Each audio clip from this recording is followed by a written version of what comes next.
크리스마스는 저에게 언제나 바쁜 시기여서 이 설교를 준비하는 기간이 제게는 천천히 크리스마스의 의미에 대해 생각할 수 있는 시간이었습니다. 오늘 예배가 여러분께도 성탄절의 의미에 대해 생각할 수 있는 기회를 드리기 바랍니다. 오늘의 성경 말씀은 예배에 관한 것입니다. 성탄절은 예배에 관한 날입니다. 그래서 우리는 오늘 두 가지 질문을 살펴볼 것입니다. 첫째, 참된 예배는 어떤 모습을 하고 있을까요? What does true worship look like? 둘째는 무엇이 참된 예배를 멈출 수 있을까요? What can stop true worship from taking place? 참된 예배는 어떤 모습을 하고 있을까요? 참된 예배는 기쁨으로 가득합니다. 참된 예배는 겸손합니다. 참된 예배는 큰 대가를 필요로 합니다. 참된 예배는 어떤 모습일까요? 참된 예배는 기쁨으로 가득합니다. True worship is joyful. 우리 10절 우리 다 같이 읽겠습니다. 절과 별을 보고 가장 크게 기뻐하고 기뻐하더라. When they saw the star, they rejoiced exceedingly with great joy. 저는 이 구절이 매우 흥미롭다고 생각합니다. 이 구절은 그들이 예수님을 보고 크게 기뻐했다고 말하지 않습니다. 별을 보았다고 말합니다. 참된 예배에는 기쁨이 당연히 함께합니다. 무엇이 좋고 나쁠지 걱정하거나 궁금해하지 않습니다. 크리스마스 때 우리는 선물과 받는 사람들이 그 선물을 좋아할지 싫어할지 궁금해하고 걱정합니다. 우리는 모두 선물을 열고 기뻐할 때도 있었지만 실망을 한 적도 있습니다. 저는 우리가 차를 타고 교회를 오는 길도 그러하다고 생각합니다.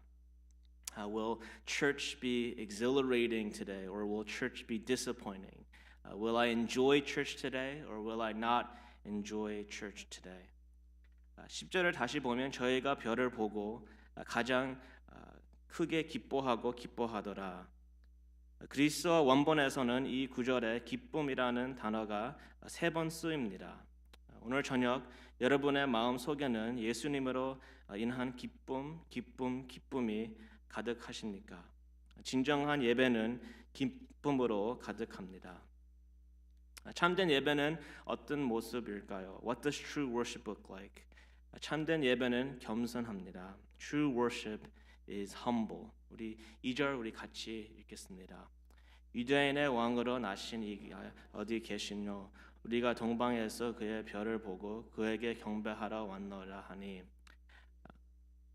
동방 박사들과 그들의 여정에 관한 이야기는 대단히 흥미롭습니다. 동방 박사들은 별을 따라 헤롯 왕의 성에 도착했습니다. 우리는 여기서 왕을 만나게 될 것이라고 기대합니다. 그러나 이야기가 계속되고 그들은 작고 사소한 베들레헴이라는 마을로 가라는 명을 받습니다. 동방 박사들은 별을 따라갔고 한 집에 다다르게 됩니다. 그들의 목표는 새로 태어난 왕에게 그를 경배하는 것이었습니다. 그러나 그들은 왕을 성 또는 영향력과 권력의 도시에서 만나지 않습니다. 그들은 구유로 이끌려 갔습니다. 무슨 일이 일어난 것일까요? Nothing changed. 어떤 일도 일어나지 않았습니다. 만약 제가 이 상황에 있었다면 저는 의심을 하기 시작했을 것입니다. 여러분도 그렇지 않으시겠습니까? 그러나 이 성탄절 이야기는 우리에게 예배가 믿음에 관한 것이라는 것을 보여줍니다. 11절을 보면 집에 들어가 아기와 그 모친 마리아에 함께 있는 것을 보고 엎드려 아기께 경배하고, 이상한 장면입니다. 동방 박사들은 드디어 예수님 앞에 다다르고 그들은 엎드려 경배했습니다. 10절에서 동방 박사들은 크게 기뻐하며 11절에서 그들은 무릎을 꿇습니다. 참된 예배는 기쁨으로 가득하며 겸손합니다. 참된 예배는 어떤 모습일까요? 참된 예배는 큰 대가를 필요로 합니다. True worship is costly. 11절을 다시 보면 보배 합을 열어 황금과 유향과 묘약을 예물로 드리리니 동방 박사들은 준비가 되어 있었습니다. 그들은 빈손으로 오지 않았습니다. 그들은 예수님께로 왕 경배 드리기 위해 큰 대가를 치렀습니다. 동방 박사들은 보물들을 가져왔습니다. 이들이 가져온 물건들은 재정적으로 비싼 물건들이었습니다. 우리는 금의 가치에 대해서는 벌써 알고 있습니다. 그러나 유향과 모략 또한 비싼 물건들이었습니다. 그 둘은 번성하고 있는 무역 경제의 핵심이었습니다. 동방 박사들은 경제적 그리고 상징적으로 값 비싼 물건들을 가지고 왔습니다. 보통 태워져 사용되었던 유향은 연기처럼 하늘로 올라가는 기도를 상징하였고 죽은 사람을 매장할 때 쓰였던 모략은 죽음을 상징했습니다. 유향과 모략은 그들의 향기 때문에 구약에서 바쳐졌던 향기 제물을 의미할 수도 있습니다. 실제로 유향과 모략은 동물과 다른 제물들을 사용하는 종교 의식 때 자주 사용되었습니다. 동방 박사들이 값 비싼 선물들을 하나님께 향기로운 선물이었고 후에 향기로운 제물로 바쳐 지실 예수님의 삶을 의미했습니다. 이것은 바울이 에베소서 5장 2절에서 설명하는 것입니다. 우리 에베소서 5장 2절을 다시 우리 같이 읽겠습니다. 그리스도께서 너희를 사랑하신 것 같이 너희로 사랑 가운데서 행하라. 그는 우리를 위하여 자신을 버리사 향기로운 제물과 생축으로 하나님께 드리셨노이다. 그래서 이 크리스마스 이야기 속에서도 우리는 가장 큰 대가를 치르신 십자가 위에 예수님의 경배를 바라봐야 합니다.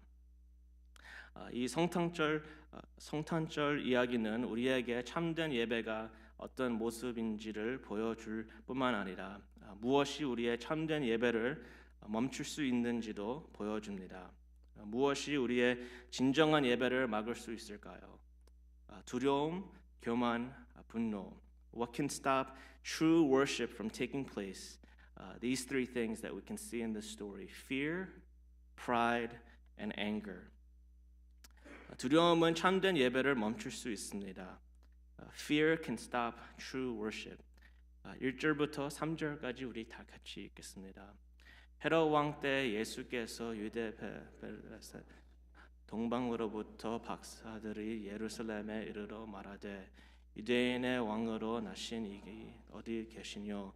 우리가 동방에서 그의 별을 보고 그에게 경배하러 왔노라 하니 헤롯 왕과 온 예루살렘이 듣고 소동한지라. 헤롯 왕은 동방 박사들이 예수님을 찾아가는 것을 괴로워했습니다. 헤롯 왕은 새로운 왕의 탄생 소식을 두려워했습니다. 헤롯은 누구간가 자신을 대신할까 두려워했습니다. 두려움이 그의 마음을 가득 채웠습니다. 헤롯은 자신도 예수님을 찾아가 경배드리고 싶다고 말했지만 우리는 그것이 진실이 아니라는 것을 알고 있습니다. 흥미로운 점은 누가복음에서 목자들이 예수님을 찾아가 경배드리기 전에 천사들이 나타났을 때 천사들은 목자들에게 두려워 말라라고 말한다는 것입니다. 두려움은 진정한 예배를 막을 수 있습니다. 기쁨은 우리가 즐기는 그 상황 속으로 우리를 이끕니다. 우리 자신을 잃어버리고 기쁨 속에서 길을 잃을 수도 있습니다. 두려움은 우리를 고립시킵니다. 두려움은 우리가 기쁨에 도달하는 것을 막습니다. 우리의 삶 속에서 일어나는 모든 일들, 모든 문제들을 부수고 우리를 감옥에 감듭니다. 두려움은 우리의 자아를 살펴보게 하고 우리는 삶 속의 문제들의 무게를 느끼기 시작합니다. 두려움은 하나님을 신뢰하는 것에 장애물을 듭니다. 모든 것을 놓고 예배에 뛰어들 수 없게 만듭니다. 교만은 참된 예배를 멈출 수 있습니다. Pride can stop true worship. 참된 예배를 멈추게 하는 두 번째는 교만함입니다. 우리가 교만함에 대해 생각할 때 우리는 교만이 겸손의 반대라는 것을 쉽게 떠올릴 수 있습니다. 헤롯은 사람들이 이 새로운 왕을 찾아 경배 드린다는 소식을 들었을 때 자신의 왕권을 잃고 싶어 하지 않았습니다. 그의 마음은 두려움으로만 차지 않았습니다. 교만함 또한 있었습니다. 또 다른 왕이 자신의 자리를 뺏게 두지 못했습니다. 교만한 삶은 절대로 고개 숙여 경배하지 않습니다. 여러분의 삶의 진정한 왕은 누구이십니까? So who is truly king in your life tonight? 구유 속에 누운 아기 예수님이십니까? 아님 여러분 자신이십니까? 교만은 우리가 우리 자신에게 하는 거짓말입니다. 교만은 우리가 남들보다 우월하다고 느끼게 하거나 거짓된 겸손을 느끼게 합니다. 우리는 다른 사람들과 비교해 우월감 또는 열등감을 느끼며 기분이 좋아짐을 느낍니다. 교만한 사람이 예배를 드리는 것은 불가능합니다. 왜냐하면 교만한 자기 자신에 대해 경배이기 때문입니다. 성경은 하나님이 교만한 자들 무리치시고 겸손한 자에게 은혜를 주신다 하였느니라 라고 말합니다.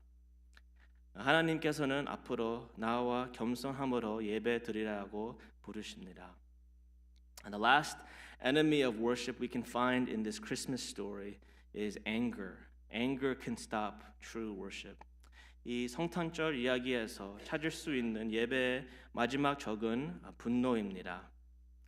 헤롯은 동방 박사들이 자신에게 들어가지 않고 집으로 돌아갔다는 소식을 듣고 분노로 가득 차게 됩니다. 그는 너무 화가 나 베들레헴에 있는 2살 이하의 모든 남자 아기들을 모두 죽이라는 명령을 내렸습니다. 분노는 끔찍하고 멍청하고 잘못된 결정으로 이어집니다. 그 결과로 고통, 고난 그리고 죽음이 있었습니다. 18절 우리 같이 읽겠습니다. 라마에서 슬퍼하며 크게 토공하는 소리가 들으니 라헬이 그 자식을 위하여 애곡하는 것이라. 그가 자식이 없으므로 위로받기를 거절하였더라 함이 이루어지었느니라. 분노는 주위 사람들에게 대가를 치르게 합니다. 값 비싼 예배는 경배를 받는 사람에게 영광을 돌리기 위해 예배를 드리는 사람이 대가를 치르게 되어 있습니다. 예배는 그 자체를 중요시하며 대가는 보지 않습니다. 참된 예배는 마음의 응답입니다. 그러나 분노는 언제나 주위 사람들에게 대가를 치르게 합니다. 분노는 다른 이들의 삶 속에 고통과 고난을 가져올 것입니다. 우리는 이 이야기에서 두 가지 선택을 보게 됩니다. 우리는 헤롯 또는 동방 박사가 될 수 있습니다. 슬프게도 우리는 인정하고 싶지 않지만 헤롯과 더 비슷할 때가 많습니다. 우리는 헤롯이 동방 박사에게 말하듯 와서 경배하겠다고 말하지만 두려움, 교만 또는 분노로 가득 차 있는 우리 자신을 판결하게 됩니다. 우리는 경배하겠다고 하지만 할 수 없는 헤롯 같을까요? 아니면 큰 기쁨, 겸손 그리고 대가를 가지고 경배드리는 동방 박사 같을까요? 성탄절을 예배에 관한 날입니다. 그럼 우리는 이 성탄 주기에 진심으로 주님께 예배 드릴 수 있을까요? 아니 무엇이 우리를 맡고 있을까요? 우리 기도를 드리겠습니다. 하나님 아버지, 우리 성탄절을 앞두고 이 바쁜 시기에 한 교회로서 모여 주님께 찬양 드리고 천천히 주님의 말씀을 공부하며 예배에 대해 생각할 시간을 주신 것이 감사드립니다. 저희 같은 죄인들을 구원하시기 위해 하나뿐인 아들을 우리의 망가진 세상에 보내주심에 감사드립니다. 주님, 저희가 아직도 붙잡고 있는 두려움, 교만함 그리고 분노가 무엇인지 볼 수 있도록 도와주세요. 주님을 기쁨으로 경배할 수 있도록 도와주세요. 겸손으로 경배할 수 있도록 도와주세요. 값 비싼 예배를 주님께 가져올 수 있도록 도와주세요. 저희 같은 죄인을 사랑하심으로써 저희가 기쁨으로 경배 드릴 이유를 주신 것에 감사드립니다. 주님의 은혜는 거룩하심과 놀라움을 지우지 않으심으로 우리를 겸손하게 하심에 감사드립니다. 주님께서 우리의 값 비싼 경배를 받아 마땅하십니다. 우리의 경배는 값 싸거나 넘어지가 아닙니다. 성탄절로 다가가는 다음 날들이 경배의 마음으로 가득하기를 바랍니다. 이 모든 것을 예수님의 이름으로 기도드립니다. 아멘.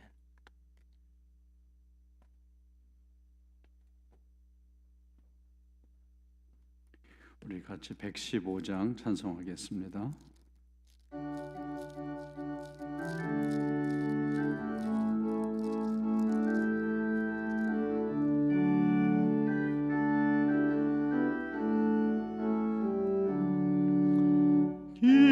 기쁘다고 주 오셨네 만 백성